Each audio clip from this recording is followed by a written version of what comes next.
তখন প্রশাসন তৎপর হলো না। সাক্ষ্য প্রমাণ পুলিশের আন্ডারে যখনই আমরা জিটির মোড় পার করে তারপরে কলকাতা পুলিশ আমাদের গাড়ির ছবি তুলে নাম্বার প্লেট প্রতিটা মোড়ে মোড়ে পাঠিয়ে দিয়েছে। আমরা পুলিশের সঙ্গে চোর পুলিশ গেলে এখানে নবান্ন এসে পৌঁছে। আপনাদের ওপরে কি হামলা হয়েছে? পুলিশ কি মারধর করে? পুলিশ মারধর করেছে, টাকা ভেঙে দিয়েছে, আমাকে টাকা মেরে আমার বুকের মধ্যে। পুলিশ এখন আমাদের অত্যাচার করছে। 9 তারিখ থেকে যে অত্যাচার শুরু করেছে এখনো তার প্রমাণ দিচ্ছে। আজকে আবার একটা 9 তারিখ, আজকে আমাদের উপর সম্পূর্ণ অত্যাচার করছে। এখানে আমি বারবার বলছি পুলিশের কোনো আধিকারিকের সঙ্গে আমরা কথা বলতে চাই, কারো কেউ সেখানে যে আধিকারিক আছেন তিনি পেছনে কোথাও লুকিয়ে আছে, সামনে আসছেন না। হ্যাঁ, আমাকেও মেরেছে।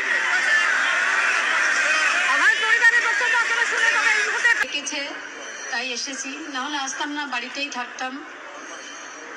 আজকে 9 তারিখ পড়ে গেছে, কিন্তু 8 তারিখ সকালবেলা, মানে আজকে সকালবেলাতেই আমার মেয়েটা বাড়ি থেকে বেরিয়েছিল। বাড়িতেই পরের দিন ফিরে যেত, কিন্তু তাকে ফিরতে দেওয়া হয়নি। কেন তাকে বাড়িতে ফিরতে দেওয়া হয়নি সেটা এখনো আমার কাছে রহস্য। কেন রহস্য বলছি? আজকে যে জুনিয়র ডাক্তাররা এখানে ডেকেছে, আমার মেয়ে সিএসট মেডিসিনের একজন ছাত্রী ছিল। এখানে আমি জিজ্ঞাসা করবো, কেউ কি আছে সিএসট মেডিসিনের? আমার মেয়ের সহকর্মী কি কেউ আছে এখানে?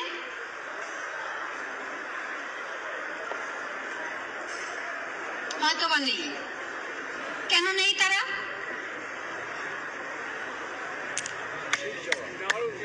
আচ্ছা, কেন নেই তারা এখানে? আরজিকর হসপিটালের মধ্যেই আসল অপরাধীরা ঘুরে বেড়াচ্ছে এখনো,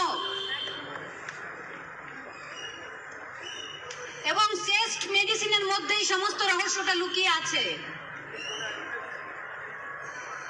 কেন সেদিন যে মেয়েগুলো ছিল তারা তাদের সহপাঠীকে হারিয়েছে, তারা 30 জন মিলে কেন ডেড বডিটা সেদিন আটকাতে পারলো না? আজই করে এতগুলো মত ছিল, ইচ্ছা মতো আমাদের কেন কেউ সেদিন আমাদের সঙ্গে এসে দেখা করলো না? শ্রেষ্ঠ মেডিসিনের সিনিয়র ডাক্তার থেকে জুনিয়র ডাক্তার কেউ আজই করে শ্রেষ্ঠ মেডিসিনের আমাদের সঙ্গে দেখা করেনি কেন? সেই রাতে যারা কর্তব্যরত ছিল আমার মেয়ের সঙ্গে 4 জন আরো ডক্টর, তাদের আমি এখন আর ডক্টর বলি না, তাদের নামের সামনে আমি ডক্টর বললে আমার মেয়েকে অসম্মান করা হবে। কেন তারা আমাদের সঙ্গে কোনোদিন কথা বলেনি?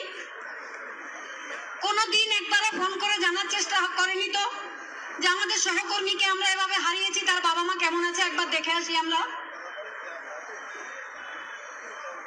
এটাও এক প্রকার দোষী, এটাও এক প্রকার খুনের সঙ্গে জড়িত তারা, আমি মনে করি। তাই আমাদের সামনে তারা দাঁড়াতে সাহস পাচ্ছে না, চোখে চোখ রাখতে পারছে না আমাদের দিকে তাকিয়ে তারা। আজকে আমার মেয়ের যে ভিপি, সে পুরোপুরি আমার মেয়ের এই খুন ধর্ষণের সঙ্গে যুক্ত। আমার মেয়ের যে প্রিন্সিপাল, সে পুরো যুক্ত, এবং তার এইচওডি চেস্ট মেডিসিন ডিপার্টমেন্টের ডক্টর অর্ণব দত্ত চৌধুরী আমার মেয়ের থেকে অনেক হেল্প নিতেন। তখন একটু ফাঁকা হলেই আমাকেও ফোন করে, স্যারেরও মা এই ব্যাংকের অ্যাকাউন্ট আছে, স্যার জিজ্ঞেস করছেন এটা কি তুমি জানো? আমার কাছে ওর বাবার কাছে সবসময় হেল্প করতো স্যারের জন্য। সেদিন শুধু চেস ডিপার্টমেন্টের অরুণাভ দত্ত চৌধুরীর সঙ্গেই আমার দেখা হয়েছিল। সরি, ওনার নামের আগেও আমি আর ডক্টর বলবো না। ওনাকে আমরা জিজ্ঞেস করলাম কি হয়েছে এখানে, উনি বললেন আপনার মেয়ে খুব ভালো ছিল, আমার যে 30 জন স্টুডেন্ট আছে তার মধ্যে ও সব থেকে ভালো এবং সব থেকে ভালো কাজ করতে পারে। আমি বললাম আমি এখানে আমার মেয়ের সার্টিফিকেট চাইতে আসিনি, আমার মেয়ের এখানে কি ঘটনা ঘটেছে সেটা বলুন। উনি একটা কথা আর বলেননি আমাদের সাথে। কেন বলেননি? কিছুই কি জানতেন না?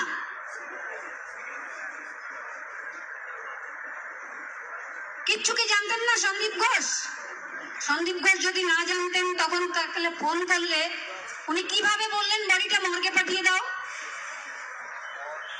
কি করে বললেন? আমার মেয়ের কি কোনো অভিভাবক ছিল না? ওটা কি একটা বেওয়ারিশ মেয়ে ছিল আমার?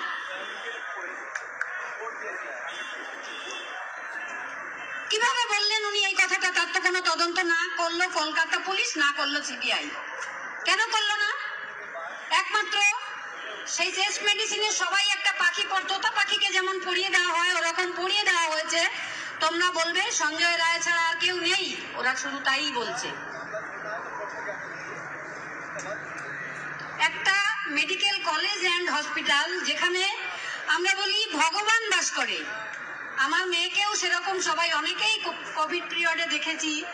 আমার মেয়ে ছোট ছিল তখন, অনেক বয়স্ক বয়স্ক লোক এসে আমার মেয়ের পায়ে প্রণাম করতে, বলতো দিদি ডাক্তার ভগবান এবার আপনার জন্য আপনি বেঁচে গেছে। সেই মেয়েটা পরিষেবা দিচ্ছিল সেখানে, তাকেই আর্জি করে মর্গের লাশ হতে হলো। কোন রাজ্যে বাস করছি আমরা?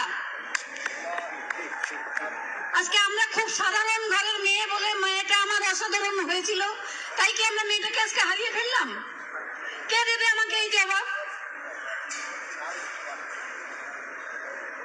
কি অপরাধ ছিল আমার মেয়েটার? কি অপরাধ ছিল আমার? কি অপরাধ ছিল ওর বাবার? কি অপরাধ ছিল বলুন তো ওই ছেলেটার? আমার মেয়ের যে বন্ধু, আজকে সে লোকের সামনে বেরোতে পারে না, নিজেকে একটা কি বলবো হসপিটালের মানে কর্তব্য এত তার বেড়ে গেছে, বলে আমি কাকিমা বাড়িতে থাকতে পারি না, আমার পেশেন্ট দেখতেই ভালো লাগে, হসপিটালে ঢুকছি আর হসপিটাল থেকে বেরোচ্ছি আর পেশেন্ট দেখছি, এটাই তার লাইফ রুটিন হয়ে গেছে। কেন বলুন তো? সে এবার সাইকিয়াট্রিতে গোল্ড মেডেল পেয়েছে। গোল্ড মেডেল পেয়ে কানায় এত ভেঙে পড়েছে যে সে বাড়িতে থাকতে পারেনি, 3 দিন বাইরে বেরিয়ে গেছিল। আমরা কি পারবো তার দুঃখের অবসান ঘটাতে? কেন ঘটলো এরকম একটা সুরক্ষিত জায়গায়? আরজিকর হসপিটালটা আমার সব থেকে ফেভারিট ছিল। আমি যখনও চান্স পাইনি, আমার মেয়ে 4 বার পিজি পরীক্ষা দিয়েছিল, নিট পিজি। ওর যেহেতু মেডিসিন খুব ফেভারিট ছিল, অন্য কিছু পেলেও নিত না, ও কাউন্সিলিং এ বসতো না। আমরা কিছু বলতাম না যে ওর যেটা পছন্দ, যেটা নিয়ে ও চলতে চায় সেটা নেবে। আরজি করে চেস্ট মেডিসিনে ভর্তি হওয়া খুব টাফ। যারা টুকে পাস করেন বা টাকা দিয়ে ভর্তি হন তাদের ব্যাপারটা আলাদা। এটা আমরা আগে জানতাম না, আমরা সেই 9 আগস্ট থেকে জেনেছি। তার আগে মেয়ে আমাদের বাড়িতে অনেকবার বলেছে মা ওখানে টাকা দিয়ে পাস ফেল হয়, ওখানে জাল ওষুধপত্র আছে, পেশেন্ট মারা যায় অনেক, দুর্নীতি আছে অনেক। এগুলো বাড়িতে মেয়েটা সবসময় বলতো। কিন্তু তার জন্য যে ওকেই আমরা হারিয়ে ফেলবো, একটা সরকারি প্রতিষ্ঠানে, একটা জনবহুল হসপিটালে একটা সঞ্জয় রায় সিভিক ভলেন্টিয়ার, সে এসে একজন ডক্টরকে খুন ধর্ষণ করে চলে গেল, বাকি হসপিটালের কেউ কিছু জানতে পারলো না। তাহলে সেই হসপিটালটা বন্ধ কেন হয় না এখনো বলুন তো? সেই হসপিটাল চালানোর অধিকার কি সরকারের থাকে? আর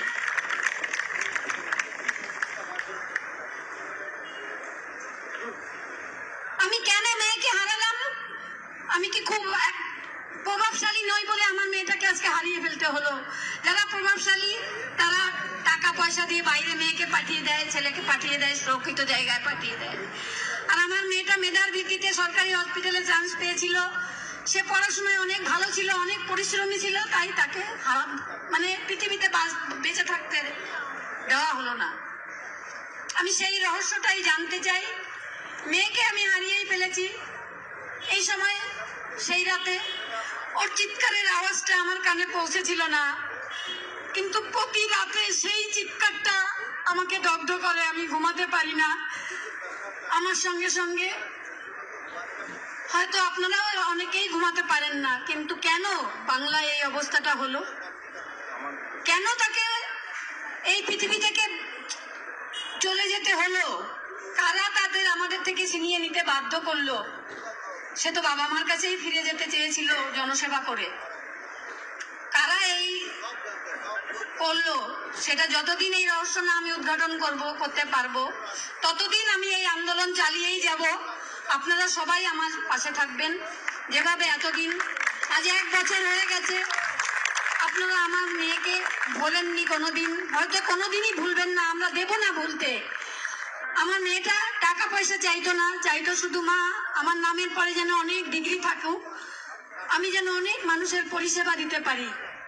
তাই তার ওই পরিষেবাটা আমরা দিতে পারবো না, কিন্তু নাম যাতে তার পৃথিবীতে সুরক্ষিত থাকে সেই জিনিসটা আমরা করে যাব। আমার মেয়ে আর ফিরে আসবে না, কিন্তু ওই 9ই আগস্ট কোনো বাবা মার যেন জীবনে না আসে, কোনো মেয়ের যেন এই স্বপ্ন পূরণ করতে গিয়ে স্বপ্নটা হাতের মুঠো থেকে বেরিয়ে গিয়ে পৃথিবীর বাইরে চলে যেতে না হয়, বাবা মার কোলে থাকতে পারে। আমাদের লড়াই সেখানে। এই দুর্নীতির সমাজ, এই স্বাস্থ্য ব্যবস্থার যে দুর্নীতি 9ই আগস্ট আমরা দেখেছিলাম 2024-এ, সেই দুর্নীতির যে শিকড়, সেই শিকড়টা আমরা উপড়ে ফেলতে চাই। মেয়ে আমাদের আর ঘরে আসবে না। 4 মাস আগে গাড়ি কিনেছিল, গত বছর 24শে আগস্টের 9ই আগস্টের মাত্র 4 মাস। খুব তার কষ্ট ছিল, মা গাড়িটা নিয়ে শুধু আমি হসপিটালেই যাই আর বাড়িতে আসি, তোমাদের নিয়ে কোথাও ঘুরতেই যেতে পারলাম না। নভেম্বর মাসে আমরা অনেক ঘুরবো মা। তার কোনো স্বপ্নই পূরণ হয়নি, পুরোটাই অধরা। যারা তার স্বপ্ন পূরণ করতে দেয়নি তাদের আমি শান্তিতে থাকতে দেব না। এটা এই 9ই আগস্ট এই সর্বহারা মায়ের প্রতিজ্ঞা। প্লিজ আপনারা পাশে থাকবেন আমার। যতদিন এই পৃথিবী দুর্নীতি মুক্ত না করতে পারবো, যতদিন এই আমার অন্য সমস্ত মেয়েদের সুরক্ষিত না রাখতে পারবো, ততদিন আমি এই ময়দান ছেড়ে যাব না।